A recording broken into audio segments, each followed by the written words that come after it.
오늘은 제2과입니다. 2과. 지난번에 1과를 했죠. 오늘은 이제 2개 과를 할 거예요. 2개 과를 하는데 오늘은 총알처럼 나갈 테니까 총알처럼 따르세요. 여러분 이제 앞으로 이번 주 말고 다음 주부터는 마지막 주일부터는 이 선교 책자로 한 소공동체에서 할 겁니다. 오늘은 주제가 삶이 완벽해야만이 선교할 수 있나요? 그러니까 나는 뭔가 부족하다. 나는 선교하기에는 아직도 부족하다. 그런 생각을 가질 수가 있죠. 그 생각이 잘못된 생각이에요? 잘된 생각이에요? 잘못된 생각이라는 거예요. 선교는 누가 하는 거예요? 부족한 사람이 하는 거예요. 선교를. 완벽한 사람이 선교할 수 있다면 누가 할 수 있겠어요? 여러분 중에 선교하기에 완벽한 사람 손 좀 들어봐요. 선교하기에 완벽한 사람이 없어요. 다들 부족한 상태에서 선교하면서 배워가는 거예요. 그래서 우리 그리스도교는 예수님께서 너희는 즉시 부른 다음에 즉시 사람 낳는 업으로 부르는 거지, 교육 받은 다음에 내가 사람 업 만들겠다 그런 게 없어요. 부른 즉시 왜 불렀어요? 사람 낳는 어부가 되도록 불렀다. 그러니까 미사하는 사람으로 불린 게 아니에요. 우리가 뭐 하려고 불렀어요? 선교하도록. 미사는 선교하는 전 작업이죠.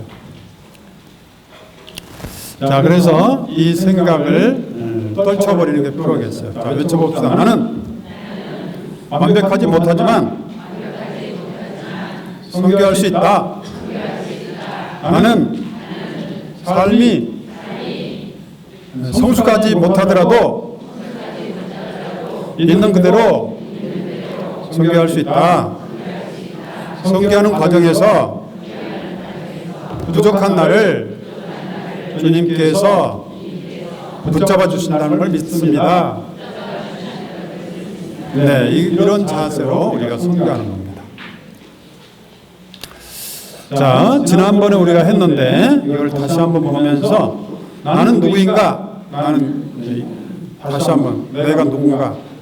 지난번 교육도 받고 또 생각도 했으니까 나는 누군가? 나는 주님이 지극히 사랑하는 종을기. 이렇게 자기 이름을 분명하게 하는 거야. 자, 옆 사람 짝꿍 자기 이름을 얼마나 멋있게 붙였는지 한번 들어보 주세요. 당신은 어떻게 이름을 붙였냐고. 나는 공주병이 있는 종을기. 뭐 이렇게 그렇게 뭐라고 한번 물어보세요. 옆 사람에게 뭐라고 했는지 멋있게 좀 붙여봐요. 나는 내 이름을. 짝이 안 된 사람이 있어. 신부님 중매 좀 서주세요. 중매. 혼자 있는 사람이 많아. 이영관 신부님 중매 좀 서주세요. 혼자 있는 사람이 많아. 자, 붙였죠? 내가 나를 어떻게 생각하느냐 굉장히 중요한 거예요. 이거. 다른 사람이 나를 어떻게 생각하느냐가 우리 늘 관심 있는데 그보다 더 중요한 게 내가 나를 어떻게 생각하느냐 중요한 거예요. 나는 소중한 사람이다. 나는 아무리 봐도 세상에서 최고로 잘생겼다. 내 스스로 생각해요. 공주병이 필요해요. 공주병. 자, 상대방에게 당신도 공주병 한번 들어보세요. 공주병이 얼마나 좋은 것인지. 나도 공주다! 할 수 있어요? 외쳐봅시다. 나도 하나님 앞에서 공주다! 손 참 빼야 되거든요. 그래. 165씨 차주로 계시네.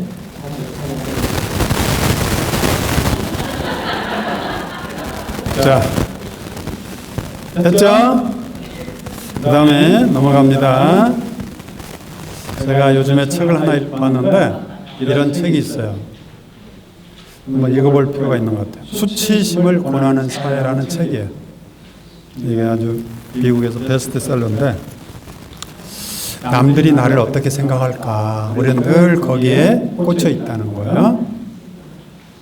왜 나는 왜 이 정도밖에 안 되나 하면서 자기 자신을 뭔가 기뻐하기보다는 안 되는 것에 대해서 늘 꽂혀 있다는 거예요. 그 다음에 내 부족한 모습에 남들이 실망할까 봐 뭔가 늘 자기 표현을 못한다는 거예요. 이거는 어려서부터 뿌리 내린 수치심이라는 거예요. 수치심. 부끄러워할 줄 알아라.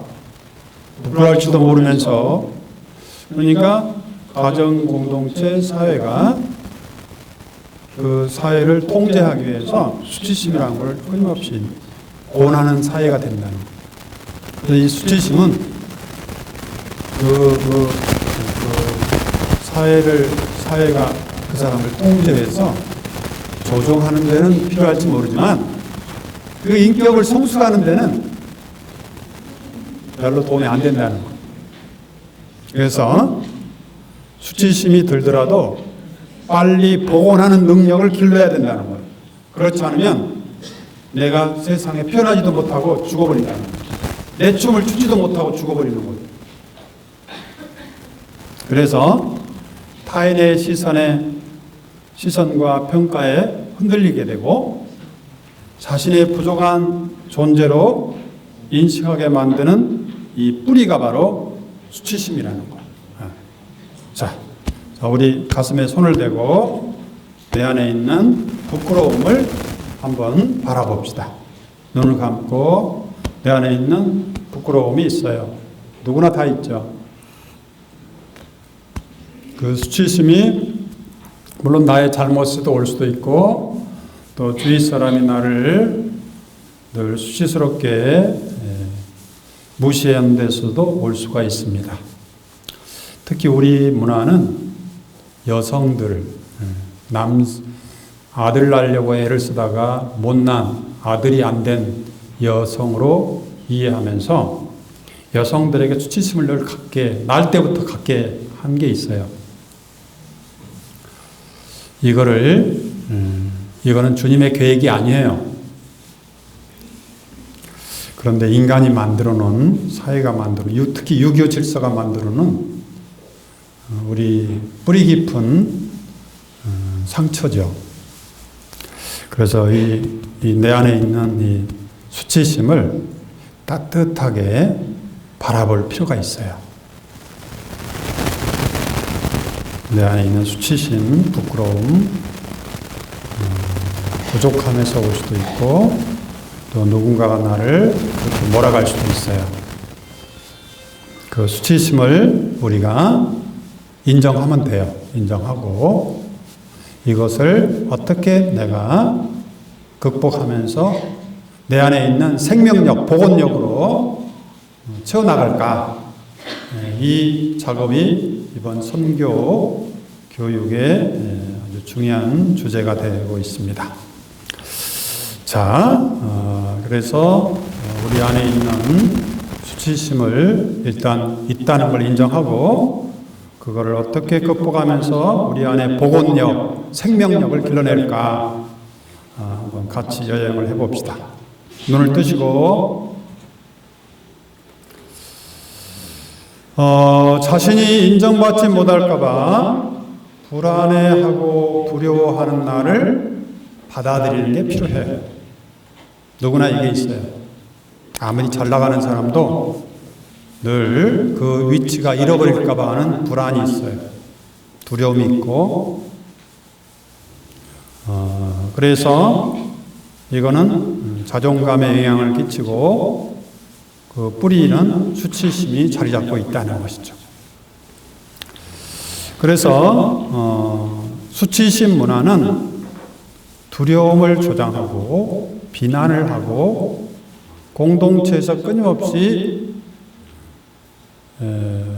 공동체를 유지하기 위해서 너 그거 안 하면 너 없어. 공동체에서 쫓겨나. 가족에서 쫓겨나. 이런 늘 위험 속에 있기 때문에 안 쫓겨나려고 수치스러운 일을 하지 않게 되죠. 그러면서 우리 자신 안에 완벽주의를 뭔가 수치스럽지 않는 행동을 완벽주의를 꿈꾸고 그 다음에 뭔가 어떤 전형화를 해서 그것이 규칙화되고 인간성보다는 규칙이 앞서게 돼요. 그 다음에 남을 험담하는 게 익숙해지고 이런 것이 너무 힘드니까 술이나 담배 중독으로 빠져버리는 거예요. 그래서 수치심의 해결 방법은 공감을 해주는 것이죠. 내가 나를 공감해주는 것이죠. 수치심이 있다는 걸 공감해주고 우리 인간은 원래 수치스러운 부족한 모습이 있다. 하나님께서 그것을 채워주려고 오셔서 두려워하지 말아라. 걱정하지 말아라. 용기를 가져라. 늘 한다는 걸 우리가 믿고 부활해야 된다는 것이죠. 그래서 내 자신이 내 자신에게 공감을 해줘야 돼. 괜찮아. 좀 잘못해도 괜찮아. 하나님이 그 잘못을 용서해 주려 오셨어. 다시 한번 용기를 가져봐. 하면서 내 자신에게 연민, 사랑을 가져야 돼. 그리고 유대감을 공고히 해야 돼요. 잘못해도 우리 공동체에서 우리 가정에서 쫓겨나지 않아. 우리 공동체 다 잘못 가지고 있는 사람들이야. 잘못 있고 약하기 때문에 함께 사는 거지. 완벽할 수 없어 하면서 받아들이는 거예요. 유대감, 연민.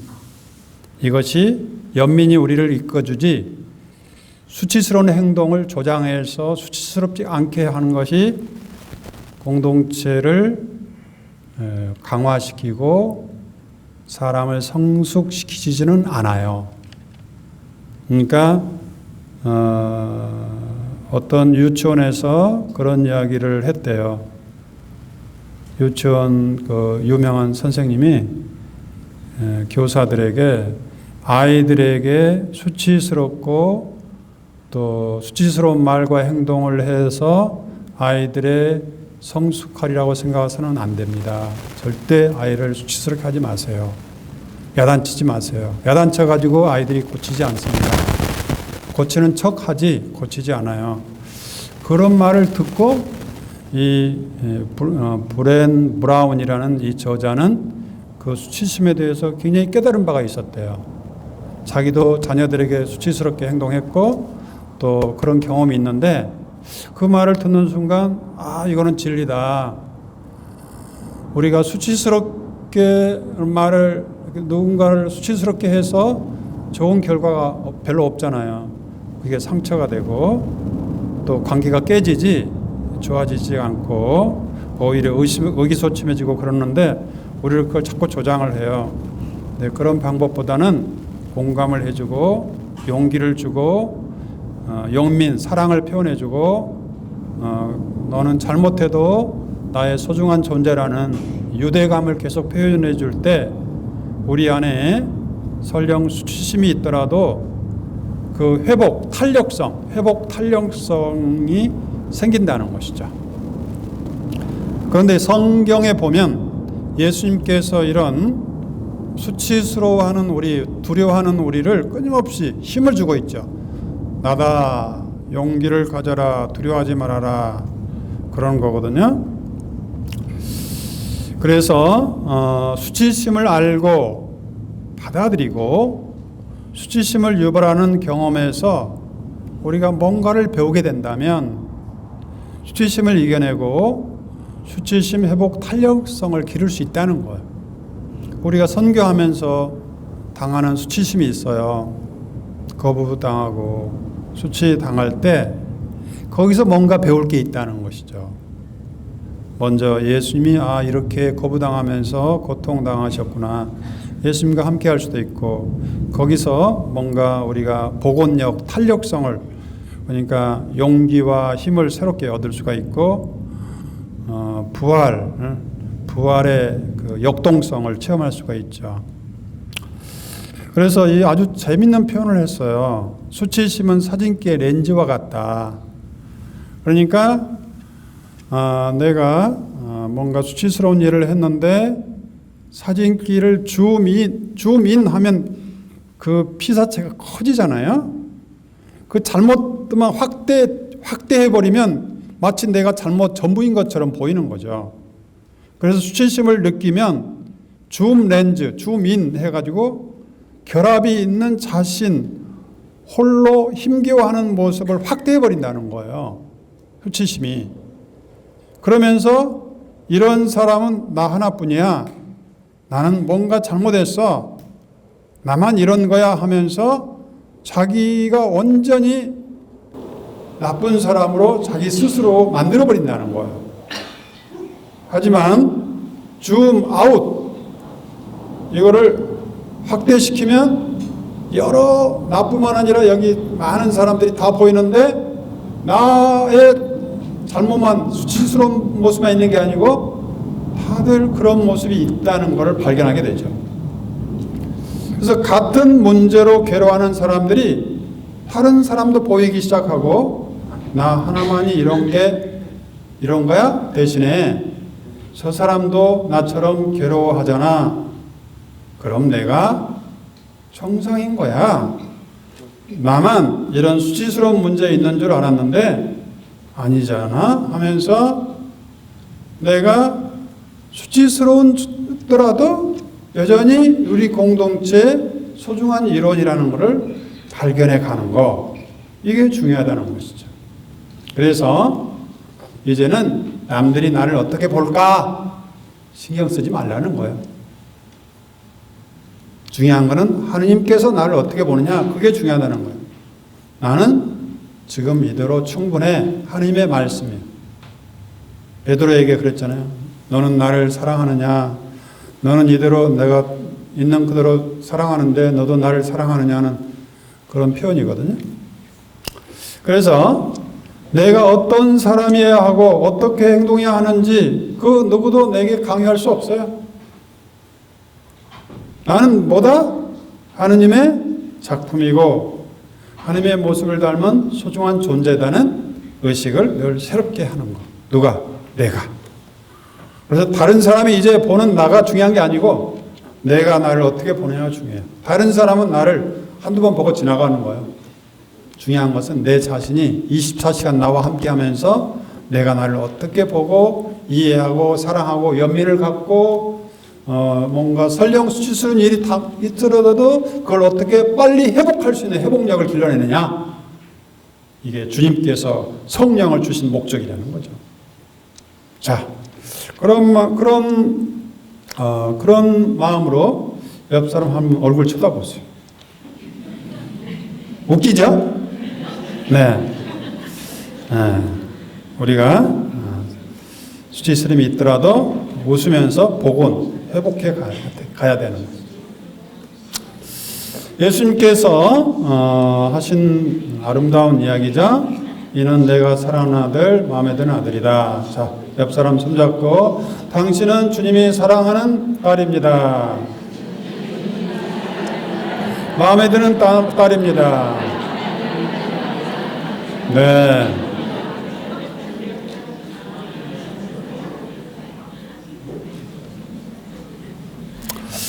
우리가 지난번에 했는데 이거는 굉장히 중요하기 때문에 우리가 다시 한번 복습하면서 이 언어들이 내 안에 자리 잡아야 되겠어요. 나는 누군가? 하느님이 보는 나예요. 하느님의 사랑받는 나다.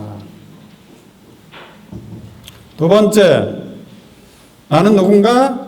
하느님의 용서받는 나다. 수치스러운 죄를 지었더라도 빨리 복원해야 돼. 즉시, 오늘 즉시. 우도의 한 말이죠. 내가 진실로 너에게 말한다. 너는 오늘 나와 함께 낙원에 들어갈 것이다. 즉시 용서받는 나다. 세 번째, 늘 환영받는 나다. 작은 아들이 돌아왔을 때 아버지는 먹을 걸 안고 입을 맞추고 잔치를 베풀어 줬다. 네 번째 나는 누군가? 늘 주님과 함께하는 나다. 같이 읽어봅시다. 용기를 내어라. 나다. 두려워하지 마라. 자, 옆 사람에게 다시 한번 손잡고 용기를 내어라. 나다. 두려워하지 마라.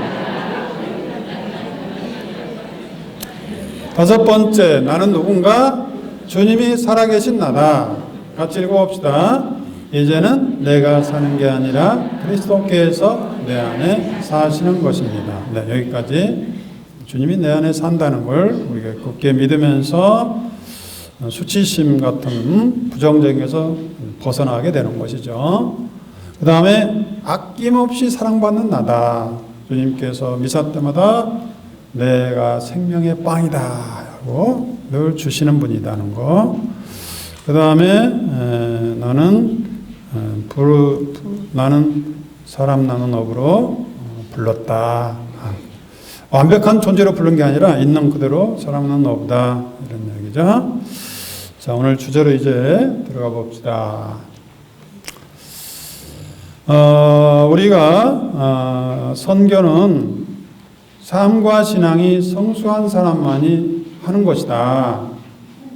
부족한 사람이 선교하는 것은 외교과를 가져온다라고 생각해 보신 적이 있습니까? 자, 옆 사람하고 이야기해 보세요. 생각해 본 적이 있는지.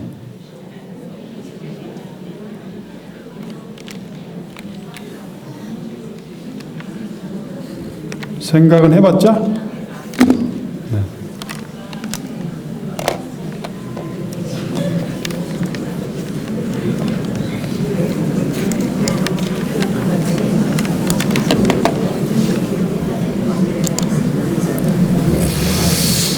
네.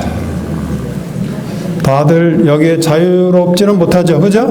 우리가 그런 생각을 종종 하고 또 그런 말도 들었어요. 누구한테? 아이, 저렇게 제대로 살지도 못하면서 뭐 한다고 그런 말도 좀 듣고 이게 복음적인 게 아니라는 걸 이제 우리가 알게 되면 돼요. 이거는 악마의 장난이에요. 악마가 우리를 가만 주저앉히기 위해서 우리를 기가 막히게 해버리는 거죠. 자, 우물가에 사마리아 여인은 회개한 즉시 자신의 어두운 지난날을 이야기하면서 마을 사람들에게 복음을 전하고 있습니다. 그러니까 이 여인은 남편이 5번째 있었고 지금 사는 6번째 남편하고 살고 있는 그런 어떻게 보면은 좀 정상적인 결혼 생활이 아닌 그런 삶을 사는 여인이라고 볼 수 있는데 예수님 우물가에 예수님 만난 다음에 즉시 가서 복음을 전합니다. 자, 이 여인은 완벽한 여인이에요? 아니면 뭔가 좀 손가락질 받는 여인이에요? 후자에 속하는 거예요. 그런데 복음 전하면서 뭐를 가지고 전하냐면 그 사마리아 여인과의 대화예요. 뭐라고 전하면 나의 지난 일 29절에 보면 여기 29절에 보면 나의 지난 일이 뭐예요? 남편이 5이 했던 그 이야기가 예수님하고 대화되잖아요. 남편을 불러오너라. 나는 남편이 없습니다. 남편이 없단 말은 네가 옳은 소리다. 지금 5 있었지만 아니었고 지금 6번째도 남편이 아니니 남편이 없단 말은 뭐 올바른 소리다. 그런 이야기를 했잖아요. 그러니까 어떻게 쪽집게 점쟁이처럼 그렇게 이야기해버립니까? 이제 그러면서 놀래가지고 혹시 당신은 우리가 기다리는 메시아가 아닙니까? 내가 기다리던 메시아다. 너와 말하고 있는 내가 그 사람이다 하면서 그 말을 듣고 즉시 동네 가가지고 이제 복음을 전하는데 나의 지난 일을 다 알아맞힌 사람이 있습니다. 같이 가서 보십시다. 이 한마디 한 거예요. 뭐 대단한 일을 한 게 아니에요. 뭐 연설을 한 것도 아니고 예수님이 어떤 분이라고 연설한 것도 아니고 자기의 부끄러운 과거를 이야기하면서 이런 나의 부끄러움을 이렇게 이야기한 사람이 있는데 혹시 그 사람이 그분이 그리스도인지 모르겠습니다. 한번 같이 가봅시다. 무슨 확신도 없어요. 그래서 그냥 같이 가보자는 거예요. 볼 때 이렇게 하면 돼요. 아니, 성당에 한번 가봅시다. 그러면 자, 옆 사람에게 한번 해보세요. 연습. 성당에 한번 같이 가봅시다.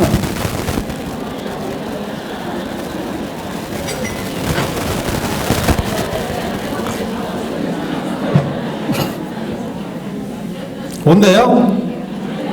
안 온대요? 자, 지금 방금 작업하면서 발견한 게 뭐야? 나도 누군가에게 용기 있게 전할 수 있다면 되는 거예요. 그 사람이 오든 안 오든 그건 내 문제가 아니에요. 그건 하나님이 하시는 거예요. 내 마음대로 안 돼. 우리가 성당에 온 거 기억해 보면 그렇죠. 우리가 금방 왔어요. 얼마나 사람들 속속인 다음에 여기 왔죠. 저도 영세를 받은 게 고등학교 때인데 초등학생 때부터 내가 늘 불렸던 것 같아요.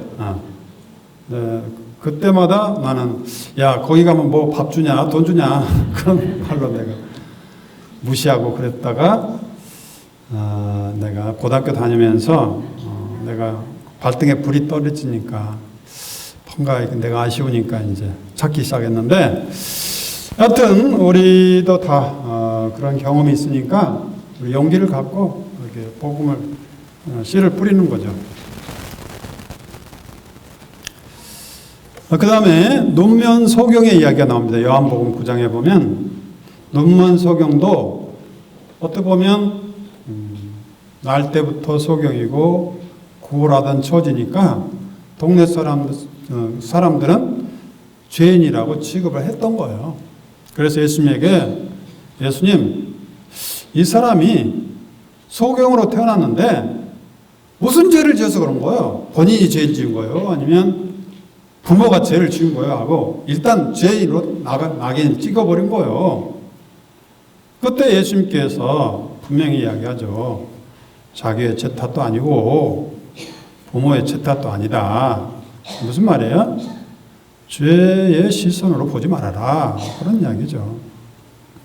다만 저 사람에게서 하느님의 어떤 놀라운 일이 드러날까? 그거를 봐라. 그러면 그 사람도 살아난다. 시선이 중요하거든요. 내가 어떻게 봐주냐. 부모님은 자녀들을 끊임없이 희망해주고 끊임없이 사랑해주고 아무리 잘못해도 내 자녀는 뭔가 새로워지겠지 하는 그런 눈길로 성숙하는 거거든요.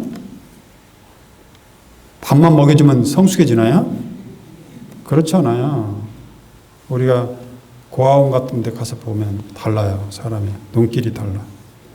그거는 봐주는 시선이 중요하거든요. 마음, 사랑. 이거 먹고 살거든요.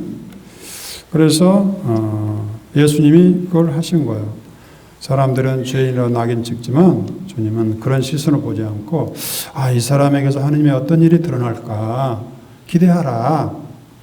아니나 다를까 소경은 이제 그 사내들에 가가지고 이제 대화를 하면서 예수님을 증언하고 있어요. 그러다가 이 사람은 회당에서 쫓겨나요. 그때 당시 회당에 쫓겨나는 거는 죽음이에요. 공동체에서 쫓겨나니까 갈 데가 없는 거죠. 그런데도 불구하고 예수님을 증언하고 있는 거예요. 요한복음 9장의 이야기예요. 자, 소경으로 태어난 사람의 눈을 뜨게 해준 이가 있다는 말을 일찍이 들어본 적이 있습니까? 그러니까 사내들인의 대사제들 앞에서 떳떳하게 자기가 예수님이 나를 구원해 그분이 구세주다 하는 것을 증언하고 있는 거죠. 그분이 만일 하느님께서 보내신 분이 아니라면 이런 일을 도저히 하실 수 없습니다. 그래서 그 유다인들, 사내들인의 그 지도자들은 이 말을 듣고 너는 죄를 뒤집어. 계속 죄인이라고 그러잖아요. 그죠? 소경으로 태어나고 구걸하는 것도 억울한데 거기다가 죄인이라는 굴레까지 씌워서 하니까 그야말로 육체적으로, 정신적으로, 그 다음에 공동체, 문화, 사회적으로 완전히 구렁텅이에 빠뜨려버린 거죠. 그런데 예수님은 먼저 이 사람에게서 시선, 다른 시선을 보면서 하느님의 일을 이 사람이 어떻게 드러날까 하고 기대해 주니까 드디어 이 사람이 입을 열어서 예수를 증언하게 되고, 그런데도 불구하고 이 사내들인 이 유대인들은 너는 죄를 뒤집어 쓰고 태어난 주제에 우리를 훈계하려 드느냐? 이처럼 끊임없이 모욕을 하는 거예요. 악의 세력들이죠. 그래서 우리는 이제 이런 사람들에게 걸려 넘어져가지고 이제 수치심으로 이제 주저앉아 버리는 거죠. 이게 악마들의 장난이지. 그래서 우리가 걸려 넘어지면 안 돼요. 그래서 그를 회당에서 쫓아내 버렸다. 쫓아버렸어요. 그러니까 쫓겨났다. 그런데도 불구하고 이 사람은 예수님을 증언하고 있는 거예요. 이 사람이 완벽한 사람이야? 완벽한 사람 아니야. 뭔가 사람들로부터 죄인이라고 손가락질 받던 사람이 복음을, 예수님을 증언하고 있는 거죠. 놀랍죠? 네. 자, 옆 사람 쳐다보고 놀랍다. 놀랍죠? 네.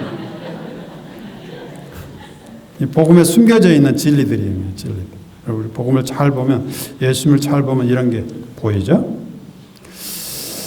그 다음에 예수님께서 감탄하면서 기도했던 내용이에요.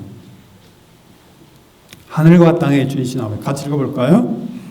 하늘과 땅의 주이신 안다는 사람들과 똑똑하다는 사람들에게는 이 모든 것을 감추시고 오히려 철부지 어린이들에게 나타내 보이시니 감사합니다. 그러니까 예수님께서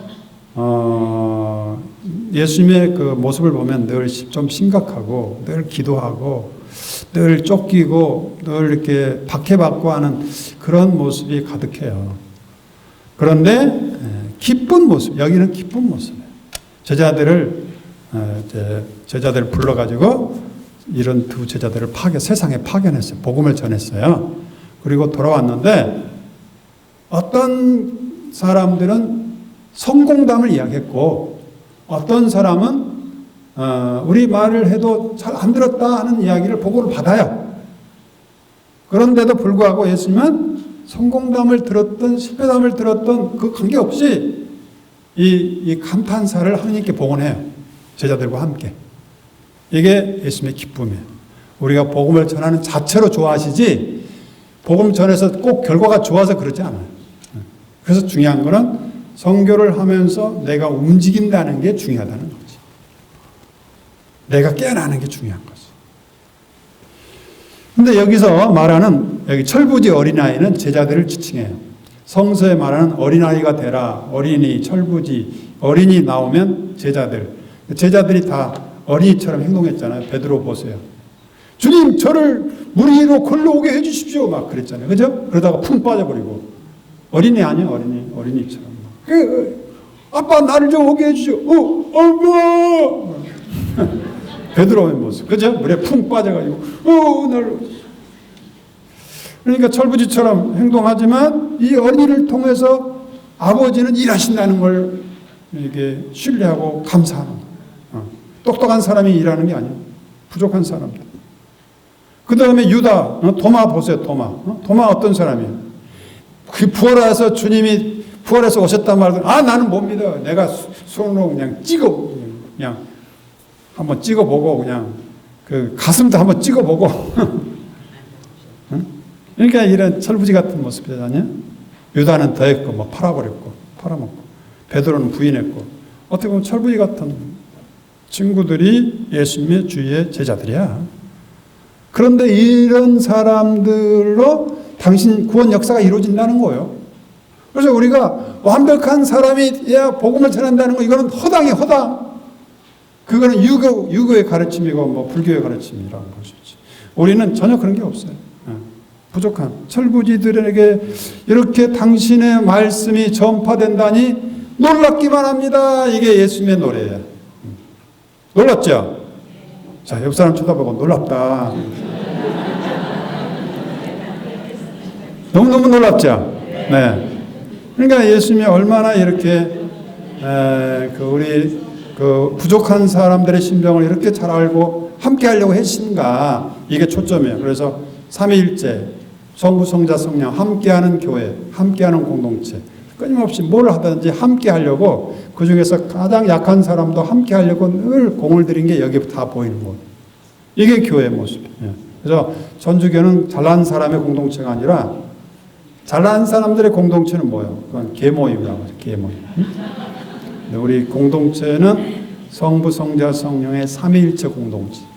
그러니까 가장 약한 사람을 찾아 헤매는 그 목자의 심정이 들어있는 공동체. 그런 의미에서 이렇게 부끄러워할 필요는 없고 주님께서 이걸 통해서 어떻게 역사하실지 기대된다. 이게 복음 정신이에요. 이게 복음 정신.